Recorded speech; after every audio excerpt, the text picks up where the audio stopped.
नमस्कार दोस्तों, आप सबका स्टोरी वर्ल्ड चैनल में स्वागत है। आज की कहानी है बद्दुआ। चलिए सुनते हैं कहानी को। सुमित्रा को काफ़ी चिंता हो रही थी क्योंकि उसका पति 11 बजे आने की कहकर अभी तक ट्रक नहीं लेकर आया था। उसका पति सुखबीर ट्रक चलाता था। सुमित्रा को अच्छी तरह पता था कि सुखबीर रात के समय शराब पीकर ट्रक चलाता है, इसलिए उसकी चिंता जायज़ भी थी। आशंकाओं के बादल उसके मन में घिरने लगे थे। ऊपर से मुन्ने का लगातार रोना भी उसे और ज़्यादा परेशान कर रहा था। सुमित्रा के पिता ने जब सुखबीर के हाथों में उसका हाथ दिया था, तब सुखबीर इसी घर में अकेला रहता था और किराए की जीप चलाता था। फिर उसने ट्रक चलाना शुरू कर दिया। सुमित्रा को आज भी वो दिन अच्छी तरह याद है, जब सुमित्रा के पिता एक बार बेटी दामाद से मिलने आए तो दरवाज़ा सुखबीर ने ही खोला था। अरे आप आइए आइए, इधर से गुजरा तो सोचा मिलता चलूं। सुमित्रा के पिता अंदर आते हुए बोले। सुमित्रा अपना उभरा हुआ पेट साड़ी के पल्लू से ढकने का असफल प्रयास करते हुए बोली, पिताजी आपकी तबीयत कैसी है? अब मैं ठीक हूँ बेटा। बेटे सुखबीर, मेरी एक आखिरी विनती मानोगे? पिताजी सुखबीर से मुखातिब होकर बोले। जी कहिए बेटे, ईश्वर की कृपा से तुम अब 2 से 3 होने वाले हो। मैं चाहता हूँ तुम शराब छोड़ दो, नहीं तो तुम्हारे बच्चे पर इसका प्रतिकूल प्रभाव पड़ सकता है। जी मैं कोशिश करूँगा। दृढ़ निश्चय करोगे तो कोशिश सफल ज़रूर होगी। अच्छा मैं अब चलता हूँ। पिताजी खाट से उठते हुए बोले। मैं वचन देता हूँ कि अपने बच्चे को अच्छे संस्कार देने के लिए शराब को अब कभी हाथ नहीं लगाऊंगा। सुखबीर पिताजी के साथ बाहर आते हुए बोला। दरवाजे की सांकल जोर से बजी। सुमित्रा की तंद्रा भंग हुई और वो अतीत से बाहर आई। मुन्ना अभी भी रो रहा था। सुमित्रा ने दरवाज़ा खोला। दरवाजे पर एक पुलिस कांस्टेबल को देख वो घबराई। हिम्मत करके पूछा, क्या हुआ भाई? ट्रक चालक सुखबीर का घर यही है क्या? कांस्टेबल ने पूछा। जी यही है। उनकी पत्नी हूँ सुमित्रा, घबराए हुए स्वर में बोली। आपके पति का ट्रक नदी में गिर गया है। जब वो पुल पार कर रहे थे तो अधिक नशे के कारण ट्रक से कंट्रोल खो बैठे। उनकी लाश थाने में रखी है, सुबह आकर ले जाना। कांस्टेबल इतना कहकर चला गया। हे भगवान! सुमित्रा जमीन पर पथार खाने लगी। हाथों की चूड़ियाँ स्वतः ही गोल दायरे का रूप छोड़ने लगी। इसके बाद तो सुमित्रा की जिंदगी की दिनचर्या ही बदल गई। दिन भर बड़े लोगों के घर में चौका बर्तन करना और रात को 4 घंटे सिलाई करना। जब सुमित्रा दूसरों के घर का चौका बर्तन करने जाती, तब भी मुन्ना उसके साथ ही होता था। गुजरते हुए समय के साथ मुन्ने की परवरिश भी अच्छे ढंग से होने लगी। 22 वर्ष गुजर गए। मुन्ना अब मुन्ना ना रहकर इंजीनियर विकास हो गया और सुमित्रा सिलाई मशीन चलाते चलाते 60 वर्ष की बुढ़िया नजर आने लगी। आज बरसों बाद सुमित्रा के मन में उमंग थी, क्योंकि उसका बेटा विकास शहर से इंजीनियरिंग की डिग्री लेकर आ रहा था। सुमित्रा ने पूजा की थाली तैयार करके रख ली। बार बार उसकी निगाहें दरवाजे पर जा रही थी। जब किसी का इंतज़ार हो तो समय भी पहाड़ सा हो जाता है। सुमित्रा की बेचैनी बढ़ती ही जा रही थी। तभी दरवाजे पर साइकिल रुकी और उसकी डाकिया उतरकर एक लिफाफा हाथ में लेता हुआ सुमित्रा की ओर बढ़ा और बोला, आपकी चिट्ठी। डाकिया चला गया और सुमित्रा हैरानी से लिफाफा देखती रही। फिर उसे खोलकर एक पत्र निकालकर पढ़ने लगी। उस पत्र में लिखा था, पूज्य माँ, चरण स्पर्श। मेरा आना अभी नहीं हो सका, इसके लिए बहुत शर्मिंदा हूँ।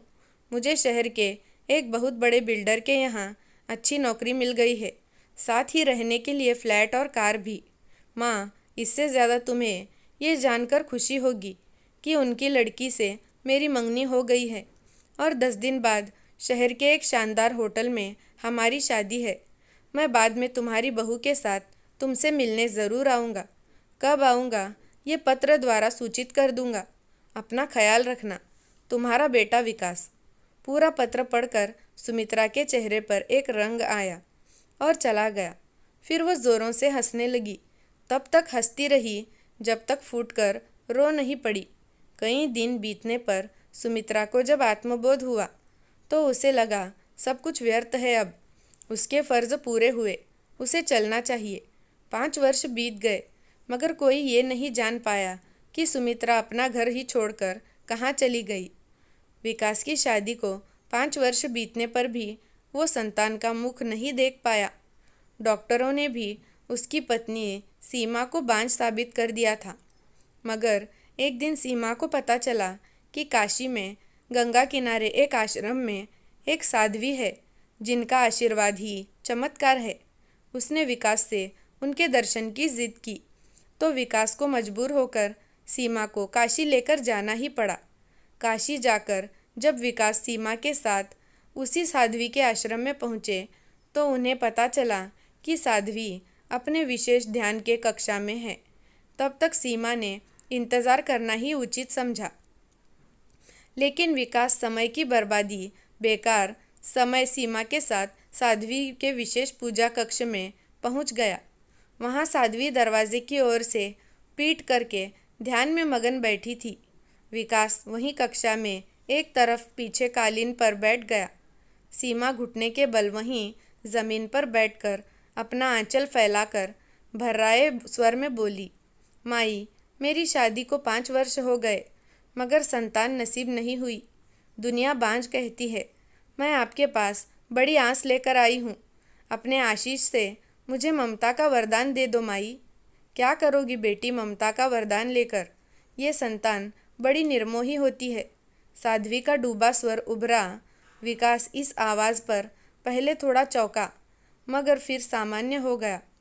ऐसा मत कहो माई, बड़े भरोसे के साथ आई हूँ मैं आपके पास। सीमा गिड़गिड़ाई, पति के पापों का कुछ तो प्रायश्चित देना ही होगा पुत्री। तुम संतान का मुख नहीं देख सकोगी। साध्वी की वहीं डूबी आवाज़ उभरी। ऐसा श्राप मत दो माई, मेरे पति निष्पाप है। सीमा का इतना कहते ही साध्वी ने अपना चेहरा घुमाया और ठीक सीमा के सामने मुंह करके बैठ गई। उसके चेहरे पर नज़र पड़ते ही विकास के मुंह से यकायक निकला, माँ तुम ये क्या कह रहे हैं आप? आप तो कहते थे ना कि आपके माता पिता एक दुर्घटना का शिकार हो गए। आपने मुझसे ऐसा क्यों कहा? सीमा ने विकास से कहा तो उसकी नज़रें नीचे झुकती चली गई। सुमित्रा फीकी मुस्कान के साथ बोली, तो माँ को भले ही चेहरे से पहचानो मगर माँ अपने बच्चों को आहट से ही पहचानती है। मैंने तुम्हें शहर में रहकर अच्छी से अच्छी शिक्षा पाने का अवसर दिया था मगर अफसोस तुम संस्कार याद नहीं रख सके। मैंने तुम्हारी 3 माह की उम्र से ही तुम्हें अकेले पाला है और पिता की कमी महसूस ना होने दी। अपने सारे फ़र्ज़ पूरे किए मगर तुम अपने फ़र्ज़ भूल गए। मैं ये सोचकर गर्व करती थी कि आपने अपनी अकेली की मेहनत से अपनी मंजिल पाई है मगर आज मुझे आपकी पत्नी होने पर शर्म महसूस हो रही है। सीमा सिसक कर बोली, अब हमारे सत्संग का समय हो रहा है, तुम दोनों जा सकते हो। सुमित्रा खड़ी होते हुए बोली, माँ मुझे बांझ होने की बद्दुआ से तो मुक्ति देती जाओ। सीमा सुमित्रा के पैर पकड़ते हुए बोली, पुत्री मैं खुद नहीं जानती मेरे मुंह से ये वचन कैसे और क्यों निकले मगर शायद यही कुदरत का न्याय हो। फिर भी तुम मन में धैर्य धारण कर उसी कुदरत की कृपा की प्रतीक्षा करो जिसने तुम्हें ये बद्दुआ दी। सुमित्रा ऐसा कहकर कक्ष से बाहर निकल गई। अपने पीछे छोड़ गई बिलखती हुई सीमा और पश्चाताप के आंसू आंखों में लिए अपने बेटे विकास को। दोस्तों आपको ये कहानी कैसी लगी कमेंट सेक्शन में ज़रूर बताना। अच्छी लगी हो तो मेरे चैनल को सब्सक्राइब ज़रूर करना।